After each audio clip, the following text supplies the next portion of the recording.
How this audit information can really be useful for you.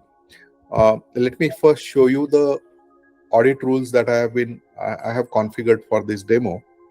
So there are, as you can see in this rule engine that ClearStack has, or also called uh, Audit Engine, you can configure various kinds of rules: data validation, data transformation, as well as reconciliation rules. Now, data validation rules is one that we just saw, where you can write a condition on which data extracted from the invoice will be compared, and if it does not match the condition, then it will be flagged as an exception. Another rule is reconciliation rule, where you can reconcile data between two different documents. So for example, you have your purchase order against which you have received invoice. You can upload purchase orders and invoices in ClearStack and set up a reconciliation rule which will automatically compare data between the purchase orders and invoices and flag any inconsistencies automatically. That is done through reconciliation rules.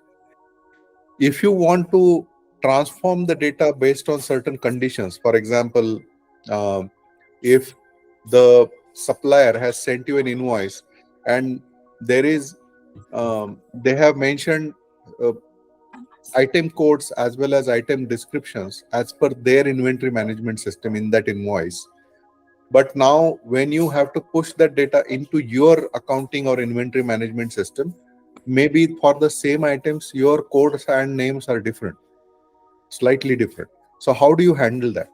You can use data transformation rules to set up these mappings one time, so that automatically ClearStack will translate those items or that data automatically before the data is pushed into your system.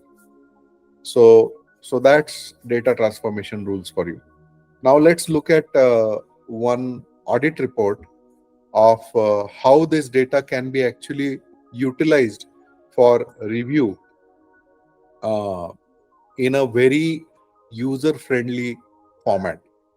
So this is a audit report where I'm looking at import checklist. This is one of the important documents for international trade.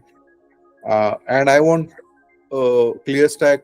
I have set up several reconciliation rules where import checklist is compared against bill of lading, or import checklist is compared against invoice, um, and import checklist is also compared against packing list.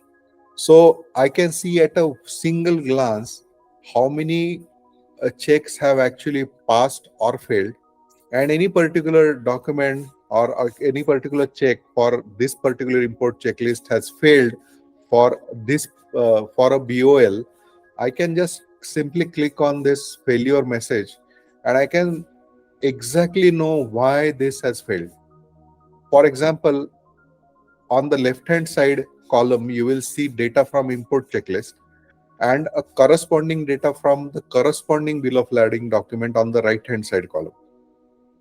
And you will see that a particular field, which is consignee name, mentions a specific value in the import checklist, whereas the connected bill of lading documents mentions a different text, and hence it has been marked as an exception by ClearStack. And it's so simple for anybody to just look at it. And now if you want to simply go into the document and make a correction, you can actually do that correction through ClearStack. Now let's say if you want to say that, hey, this is to the order, that is correct, but I want to automatically pass this invoice or this reconciliation rule, then I can simply uh, go to the reconciliation approval, click on this fail, and I can say pass this because I have reviewed it. I am happy with it, right? Even though the data is mismatched, I'm okay with it, right? So you can do this at a document level, multiple documents together or multiple checks together, etc. And you can then deal with this approved data. This only the approved data can be pushed to your system using our API integration.